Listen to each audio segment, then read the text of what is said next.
Dr. Steve Pieczenik, and this is Steve Talks.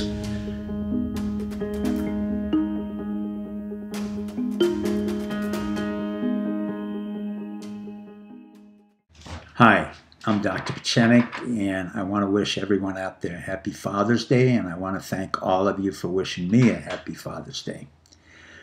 Unfortunately, I want to begin with a sad story of a very brave man and a group of Republicans who were just enjoying themselves on a baseball field in Alexandria, Virginia. And a crazed individual from Belleville, Illinois, came and shot a group of them. And thanks to the Capitol Police, he in turn, this gentleman, Hutchinson, was killed. Now let's talk a little bit about James Hutchinson, who is well known by the Belleville, Illinois police, has had a history of alcoholism, wife abuse, child abuse. But despite all of that, the police still allowed him to have a license to carry a rifle and a gun. Now, I support the NRA, I support the Second Amendment, but this is an example where a gentleman who had a history of mental illness or erratic behavior documented by the police in Belleville, Illinois, should never have had a license for a gun. Despite that fact, he traveled all the way by car, presumably, to Alexandria, Virginia, where he met with the mayor of Alexandria, Virginia, lived the life of a homeless individual at the YMCA, but was never, ever picked up by the Alexandria Police Department. Now, why do I find that unusual? I unfortunately had quite a bad encounter with the Alexandria Police Department because they were so gung-ho and so incompetent that I was stopped at a TSA point in Dulles Airport where I had a concealed weapon, but I had a concealed weapons license. TSA allowed me to go through, but this incompetent female Alexandria police officer had no idea what I was carrying and asked me to open it up. I showed it to her, and then she slapped me with a felony 1, although she had never seen a switchblade knife in her life. I then had to go to the prosecutor and the judge, and they just, quacked away and did what they do normally, which is to be incompetent. Nevertheless, I went to the probation officer, explained my case, and after an hour and a half, she said to me, I should be the President of the United States. So in effect, I walked in as a first-degree felon and walked out of my probation officer as the future President of the United States.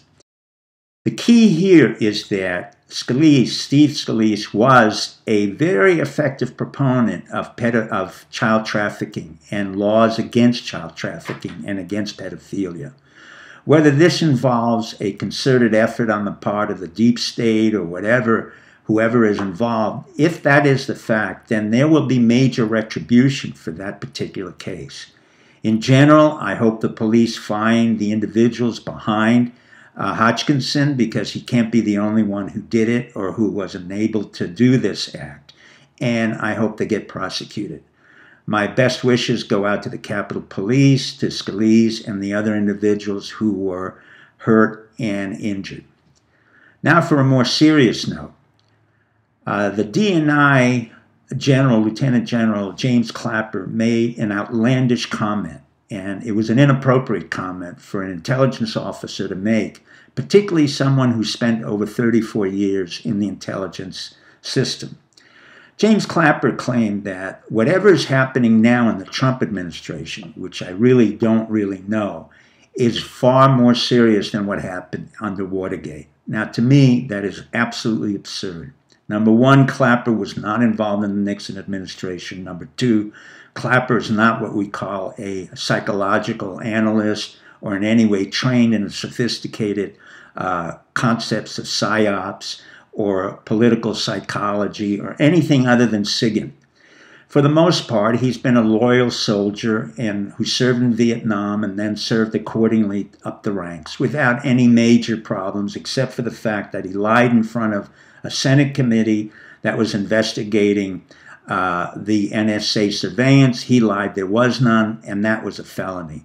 He then had a problem of conflict of duty when he was on the board of several Beltway bandits, and he claimed that he wasn't really getting any remuneration. The point here is James Clapper has a serious problem, and he should keep his mouth shut. Number one, I had been involved indirectly in the Watergate problem. Number two, it was Kissinger that helped to get us out of that situation. Number three, the present situation with the Russians is nothing comparable to what it was with the Soviet Union. And number four, it would behoove James Clapper and others to understand what Russia is really like. The second individual who has a problem and was in the Defense Intelligence Agency is Michael Flynn. He had a high promise for a very fruitful future. I personally thought he would go very far, but he didn't. I was disappointed. He didn't do well as a DIA director, and he didn't do well in the private life. He was sloppy, he was impulsive, and he claimed he was a good businessman, which he wasn't. In fact, he had served the Turkish government, the Russian government, and other intermediaries who were somewhat culpable, and never was able to tell the truth in terms of what he had committed.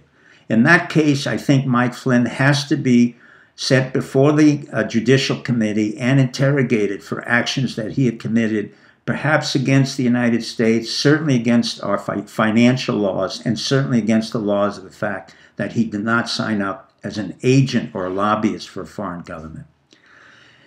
In finality, I want to just say the following. William Shakespeare said, when the father gives a gift to a daughter and a son, they both laugh. But when the daughter and the son give a gift to the father, they both cry. So I end that and say Happy Father's Day. Hi, this is Dr. Steve Pieczenik. This is Steve Talks.